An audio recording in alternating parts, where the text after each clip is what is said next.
Hello, everyone. This is Tom Fox back for another episode. I'm absolutely thrilled today to have with me Jen Hardy. Jen, first of all, welcome and thank you so much for taking the time to visit with me today. Thank you for making the time. I'm excited to chat. Jen has spent a large part of her academic and professional career in and around the Hill Country, and she has a great story. So I asked her if she'd come on and tell us a little bit about it. So why don't you tell us where you grew up and what you did that got you to Kerrville? Yeah. So I grew up in Austin, Texas. I've actually been in Texas since I was 2 years old. So I claim it. I claim being a Texan, but I didn't get to Austin until I was 7 and I did end up graduating from Westlake High School. But the interesting part about how I ended up in Kerrville is I had played soccer in high school, didn't make varsity till I was a senior. And anybody who knows Westlake was an extremely competitive program. Even my senior year, there were 11 seniors, I think 9 of which were committed to college athletics. And I left high school not expecting to play soccer and not expecting to go to college either. And about, I want to say, maybe 3 to 4 weeks before the college season would start, I found out that there had been a coach, the Schreiner head coach, had been asking about me, and there was just some miscommunication between me and my high school coach. And I ended up going to Schreiner. I think it was 3 weeks before school actually started, and walking around the campus and just being like, you know what? I've got no other options. I have no other plans. And I didn't know if I wanted to do this, but this feels good. And I said yes. And I showed up actually 2 days after they started 3 days. And I have not worked out in 3 months. And it was awful. I lost 10 pounds in about 10 days because we literally worked out at 6 a.m., noon, and 6 for 10 weeks or for 10 days straight. And it was awful and beautiful all at the same time. So tell us about the Schreiner soccer program when you started. Yeah. So I actually started when Schreiner University was still Schreiner College. That's how long ago it was. And it was actually still considered an NAIA program, not a D3 program. That happened literally, I think, in the middle of my sophomore year. We went Division 3 out of NAIA and became Schreiner University instead of Schreiner College. And I was there. It was the second year of the soccer program's existence. And we had maybe 12 players, if that. And I would say 4 to 5 of those 12 we had stolen from volleyball and softball just to field a team. And it was coming from Westlake, highly competitive state championship program, 70 to 80 players on 3 different teams, sometimes a freshman team, a JVA, a JVB, to barely having enough to field a team and not having players that had all even played high school, let alone club. It was a shock to the system, but also really invigorating in a way that I didn't expect. How was it invigorating? I got to discover who I really was as an athlete. I got to discover who I really was as a leader, who I really am when it comes to other females, especially in a team setting, because I knew I couldn't carry the team. I was, and this isn't me boasting, I was the best player on the team, if not one of the top 3 players on the team.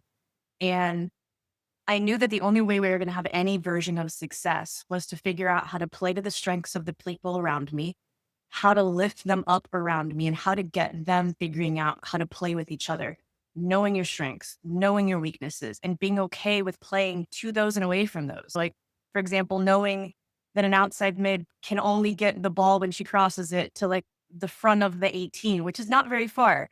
But knowing that and be like, okay, when she's got the ball, we're going to have to go to that side of the 18 to make sure that we have some version of success versus assuming she's going to be able to get it where she's never going to get it.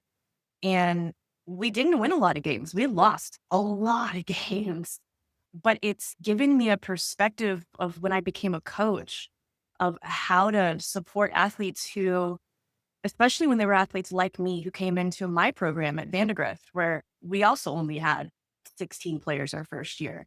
they didn't feel challenged because we were playing I think we were in a 3A division and they weren't feeling challenged. And so I got to pull in, hey, your challenge is going to be how do you make everybody around you better? How do you become a leader in that way?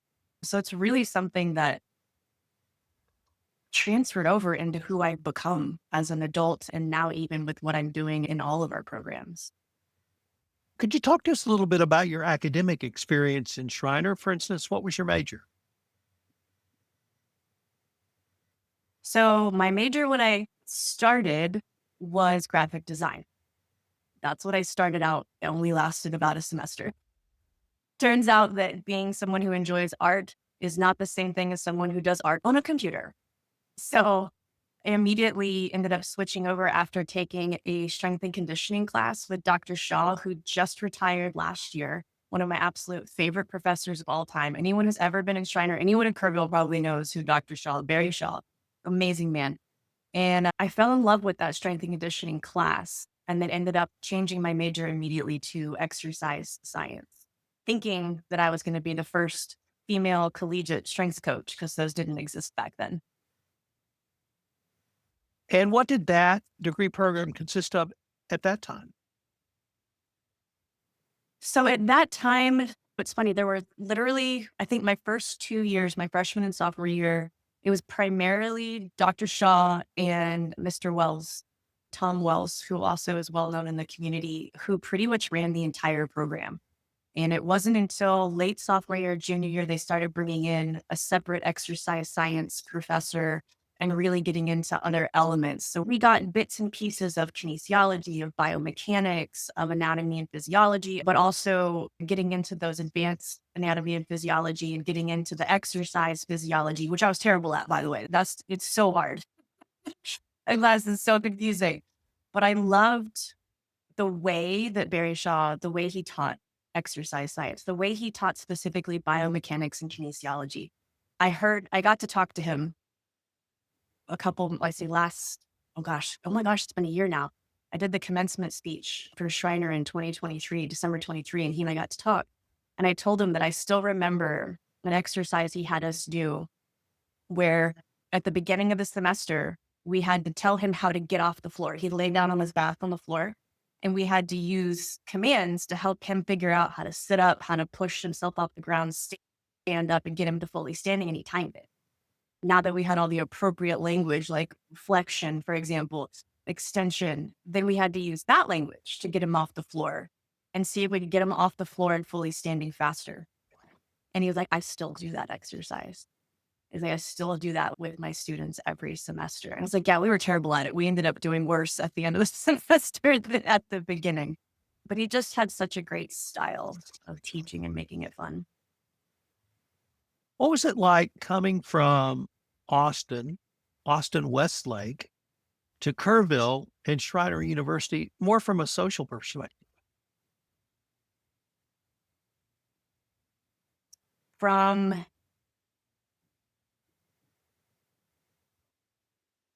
easily being someone who could be a face in the crowd and that nobody knew to all of a sudden everybody knew who you were. Everybody knew who you were. Everybody knew everything about you. You knew everyone else. Everyone went to every game. Everyone was at every basketball game, every volleyball game, every soccer game. Whereas at Westlake, it was pretty much football, let's be honest. Some people came out to other sports, but you definitely went from, in my personal opinion, I went from feeling like an unknown to a family to being known by everyone. And honestly, an opportunity to completely rewrite who I knew myself to be because no one was from Westlake at Schreiner. I knew no one. We had 1,600 students total, and that included commuters and people who lived on campus. Westlake was bigger, but it's actually taking me a lot of time to realize how much of a gift that really was. Yeah, I went the other way. I went to UT, and at that time, UT was bigger than my hometown. I Mm. went from having lived in a town since third grade, knowing everyone, knowing everything about everyone, to an anonymity at its height, which I actually craved. But now bring us up to graduation. And what did you do post grad from Schreiner? So I graduated with an exercise science degree, and I ended up going into personal training for a little while. My father was in the fitness industry, is in the fitness industry, has been for 50 years.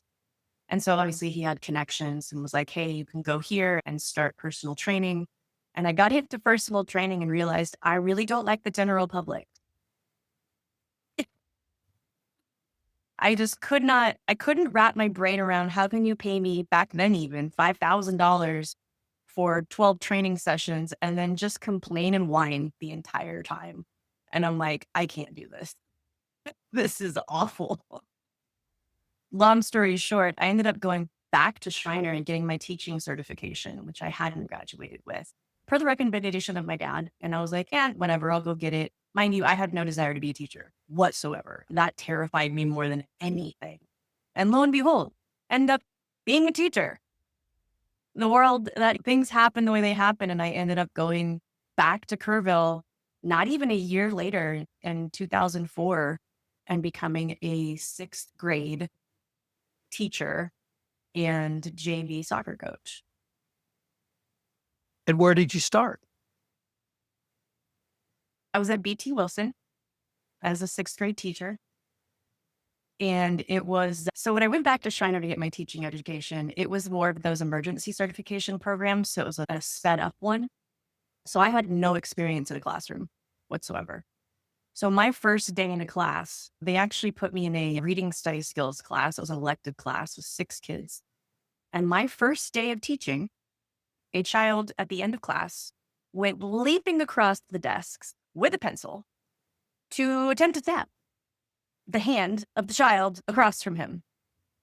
And luckily it was not successful, but they left the room. Things were fine. And I'm literally just standing there, oh my God, what have I gotten myself into? What am I doing here? And also coaching. Oh man, I was 24 years old. I was still playing competitively as much as I could. And now I was coaching other players and I had so much to learn. So tell us about your coaching progression in soccer. You've had some quite success or some quite success. So tell us about that part of your professional career. Yeah, so Shannon Slitton was the head coach in Kerrville, and I am grateful to her forever. Her lessons and her knowledge and her leadership and guidance followed me when I became a head coach myself, and I tell her that all the time. And but as my first 4 years as a JV coach, like I literally called her and apologized to her after my second year as a head coach. I was like, oh my God, I was awful. I'm so sorry. Because I was, again, young and had no idea what I was doing and didn't think I wanted to be a teacher, didn't think I wanted to be a coach. What was I doing? Why was I here? And she got the brunt of that. I would show up late. I would not show up at all sometimes. I would complain and whine and just be a brat, to be perfectly honest. I would compete with her and try to make GV better than varsity. It was yucky. But again, beautiful lessons learned because then I go to Austin and get an opportunity to open a huge 4A school with Vandegrift. Brand new, brand new. Start a program from scratch. First year as a head coach. Yeah. And again, 16 players, build that program to over 80, trying out, ending up with 3 teams by the time I left in 2018, having a state championship. We actually had a state gold, silver, and bronze in a 4A, a 5A, and a 6A. And really being able to figure out how to grow as a coach along the way, because I just took all of my unresolved trauma as a high school athlete into being a coach. And I think a lot of coaches might do that as well at first. That's really what I wanted to explore next with you, Jen. How did coaching, not how did your coaching help your athletes grow? How did coaching help you grow? I would say when the growth that really happened was, let's see, it would have been 8 years in, sounds like a long time. 4 years into, actually, no, it was 7 years, 3 years into being a head coach. We had just lost a playoff game against Cedar Park and hard loss. Furthest we've made it in playoffs so far. And it was a team that really could have gone to state and really gone all the way. And we were all just, I can't believe we didn't make it that far.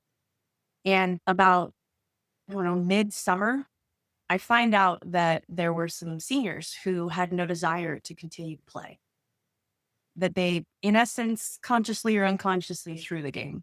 They didn't want to keep going into playoffs. They were done. And it wasn't all the seniors. It was a few of them and a couple of the juniors. And I was upset when I found that out, but more than anything, I was upset with how did I miss that? How is that where they got? When my mission as a coach was to make sure athletes left the program still having joy and passion for the sport. And if that was my mission, along with feeling heard, seen, and known, and I just had a group of athletes want to give up in the middle of playoffs because they're tired, done, and don't want to play anymore, what am I not doing right? And it was a really good, I don't even want to say smack in the face. It was a punch to the gut where I just had to start looking at what am I not doing and what am I missing? And I really did start to see how I was making it all about me. I wasn't noticing the things that were right under my nose because, again, it was right about me. And that really is what it boiled down to. It was how am I looking? Or do they like me?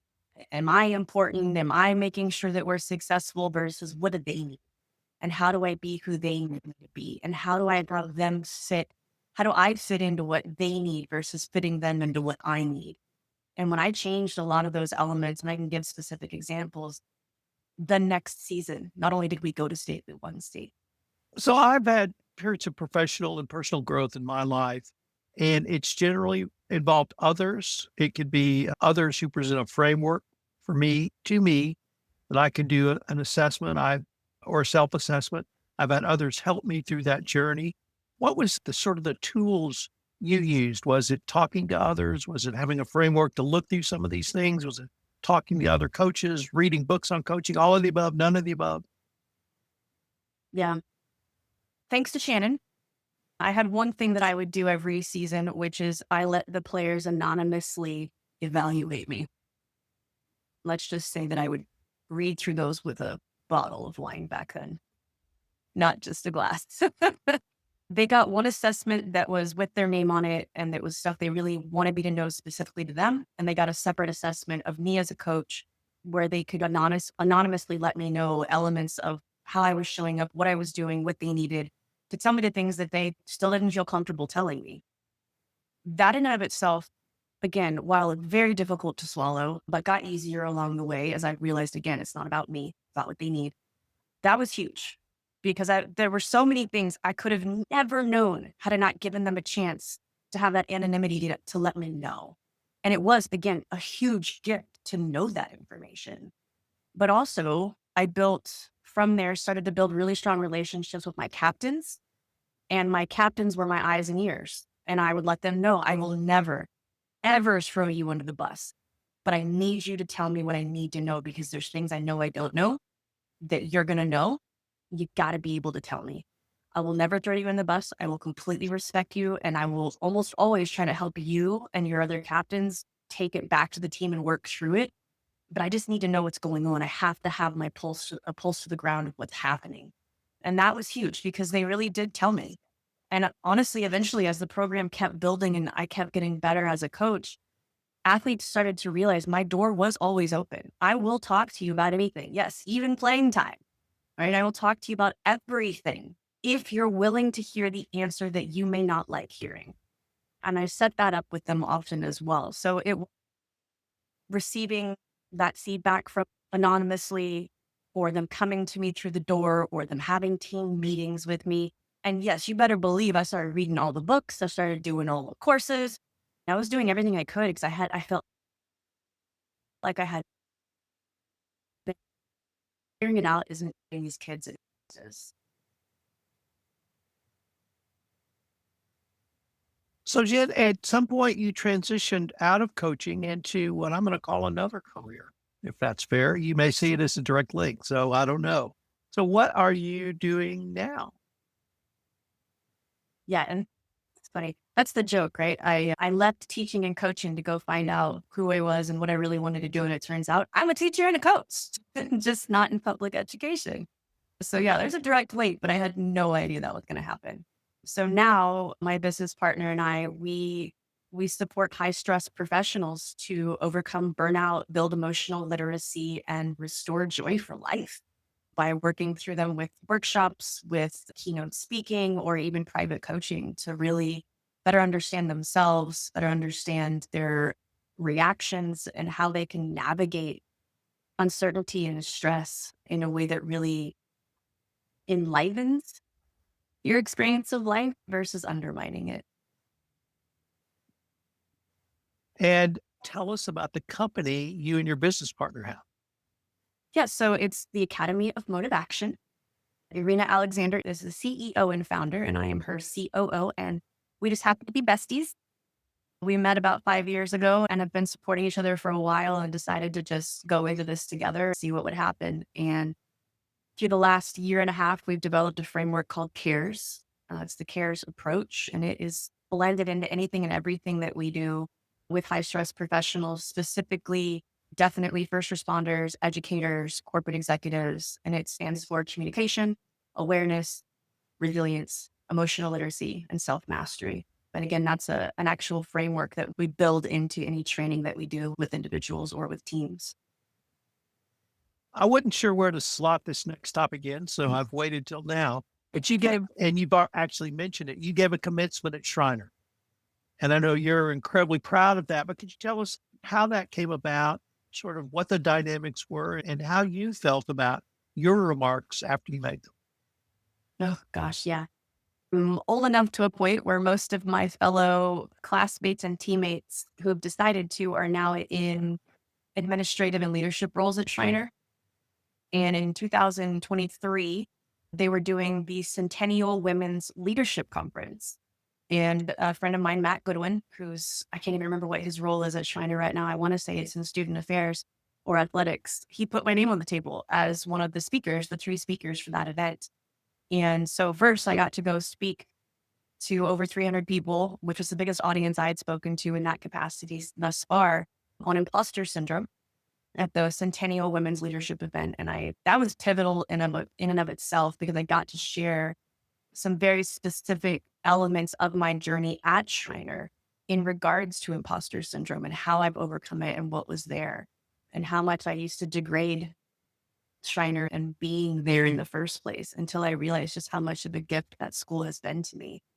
And that speech led to Dr. McCormick, who was in the audience, the president for Schreiner. He asked me to come to his office after that speech was over and invited me to be the December commencement speaker. And he wanted to make sure I knew that like the December commencement was not just December. It's not just not the main graduation. We still have, because we have so many non-traditional graduates, it's still going to be a substantial event. And he's such a unique, incredible president and has an incredible vibe and perspective of how to support his students. And I just really appreciated that about him and couldn't say no to that. So I took on the opportunity for the commencement speech, which was over 1,000 people. I don't know how many people it actually was, but definitely the largest audience I've spoken to thus far. And I got to talk about how not to let what you do define who you are and recognizing that your value isn't in what you do, it's how you show up in the world. And it was cool. My mom and my sister and my family were at both events, and it was something I'll never forget on both occasions. That's great. Jen, unfortunately, we are near the end of our time for this episode, but before we leave, I wanted to ask you if our listeners wanted to connect with you or perhaps find out more information about your current business, what would be the best place or places for them to go? First, I would say just you can email me, Jen with one N at academyofmotivaction.com. You can go to our website, motivaction.academy, that has all kinds of ways to connect with us. And then I'm on all of the socials, not all of them. I'm on Instagram, _Jen Hardy, on Facebook, I'm on LinkedIn, not on TikTok. I get sucked into it too easily. I just don't even go there. But any of those ways are great ways to connect and set up an opportunity to chat and just see how we or I can best support you or your teams or you privately. If you're listening to this in the audio format and you're looking for Jen on LinkedIn, she's the one with the very long black hair. That Jen Hardy. So, Jen, I wanted to thank you again for taking the time to visit with me, and I hope we can continue this conversation. Yes, sir. I appreciate it so much. Thank you.